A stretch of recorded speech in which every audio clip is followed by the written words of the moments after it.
Okay, welcome to study board.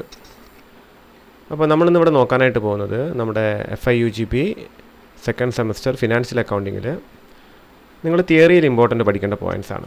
Okay, അപ്പോൾ അതിൻ്റെ class already നമ്മളെന്താണ് ചാനലിൽ ഇടുന്നുണ്ട്. നോട്ട് ഫോർ പ്രോഫിറ്റ് ഓർഗനൈസേഷൻ്റെ കുറച്ചും കൂടി പോർഷൻസ് എടുക്കാനുള്ളൂ. ഓക്കെ, അപ്പോൾ ഓൾമോസ്റ്റ് ക്ലാസ്സുകൾ എടുത്തിട്ടുണ്ട്. അപ്പോൾ അതിന് എല്ലാവരുടെ കയ്യിലും ടെക്സ്റ്റ് ബുക്ക് ഉണ്ടാകും എന്ന് കരുതുന്നു. അപ്പോൾ അങ്ങനത്തെ ആ സാഹചര്യത്തിൽ ടെക്സ്റ്റ് ബുക്കിൽ ഈ പറയുന്ന പോയിൻറ്റ്സ് നിങ്ങൾ തിയറിക്ക് വേണ്ടിയിട്ട് നോക്കുക എന്നുള്ളതാണ്. ഫസ്റ്റ് ഓഫ് ഓൾ, സിംഗിൾ എൻട്രിയിൽ ഷോർട്ട് എസ്സേ ക്വസ്റ്റ്യൻസ് ആയിട്ട് സിംഗിൾ എൻട്രീൻ്റെ മീനിങ്ങും ഡെഫിനിഷനും ചോദിക്കാൻ ചാൻസ് ഉണ്ട്. സ്റ്റേറ്റ്മെൻറ്റ് ഓഫ് എഫെയർ എന്താണെന്ന് ചോദിക്കാൻ ചാൻസ് ഉണ്ട്. കൺവേർഷൻ മെത്തേഡ് എന്താണെന്ന് ചോദിക്കാൻ ചാൻസ് ഉണ്ട്, പഠിച്ചു വെക്കുക. ഇനി ഷോർട്ട് എസ്സേ ക്വസ്റ്റ്യൻസ് നമ്മൾ 5 മാർക്കിൻ്റെ 6 മാർക്കിൻ്റെ ആയിട്ടുള്ള ക്വസ്റ്റ്യൻസ്, ഇത് 2-3 മാർക്കിൽ നിന്ന് ചോദ്യങ്ങളാണ്. ഒബ്ജക്റ്റീവ്സ് ഓഫ് സിംഗിൾ എൻട്രി വരാം, features of single entry, advantages of single entry. പിന്നെ ഡിഫറൻസസ് നിങ്ങളെല്ലാം പഠിച്ചു വെക്കണം. അപ്പോൾ അതിൽ between single entry and double entry അതിൽ 5-6 point.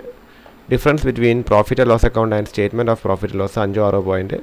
Difference between balance sheet and statement of profit loss account അത് 5-6 പോയിൻറ്റ്. പിന്നെ ഒബ്ജക്റ്റീവ്സ് ഓഫ് കൺവേർഷൻ മെത്തേഡാണ്, അത് 5-6 പോയിൻറ്റ് പഠിച്ചു വെക്കുക എന്നുള്ളതാണ്.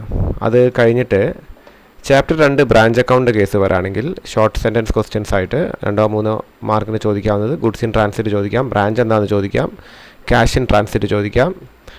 അത് കൂടാതെ ഡിപ്പെൻഡൻറ്റ് ഇൻഡിപെൻഡൻറ്റ് ബ്രാഞ്ച് എന്താണെന്ന് ചോദിക്കാം, ഇൻവോയ്സ് പ്രൈസ്, ലോഡ് ചോദിക്കാം, ബ്രാഞ്ച് അക്കൗണ്ടിങ് എന്താണെന്ന് ചോദിക്കാം, ഫീച്ചേഴ്സ് ഓഫ് ബ്രാഞ്ച് ചോദിക്കാം, ഒബ്ജക്റ്റീവ്സ് ഓഫ് ബ്രാഞ്ച് അക്കൗണ്ടിങ്, അത് കൂടാതെ ടൈപ്സ് ഓഫ് ബ്രാഞ്ച് ചോദിക്കാൻ ചാൻസ് ഉണ്ട് എന്നുള്ളതാണ്.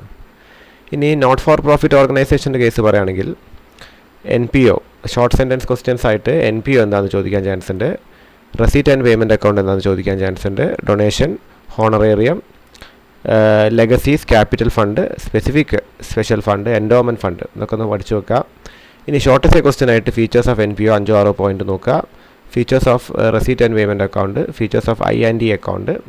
പിന്നെ difference between receipt and payment account and cash account, difference between receipt and payment account and income and expenditure account, difference between income and expenditure account and P&L account, difference between capital fund and capital account. Okay, ഇനി നമ്മുടെ last ചാപ്റ്ററാണ് financial statements. അതിൽ short sentence questions ആയിട്ട് financial statement എന്താണെന്ന് ചോദിക്കാൻ chance ഉണ്ട്. Amortisation, depreciation, current asset, non current asset, current liability, non current liability, preliminary expense, statement of financial position, property plan and equipment. Short essay question ആയിട്ട് എന്താണ് key requirements or features of financial statements ചോദിക്കാൻ chance ഉണ്ട് എന്നുള്ളതാണ്. അപ്പോൾ ഇതൊക്കെയാണ് മെയിനായിട്ട് വരാവുന്ന ചാപ്റ്റേഴ്സിന് വരാവുന്ന തിയറി പോർഷൻസ്. ഓക്കെ.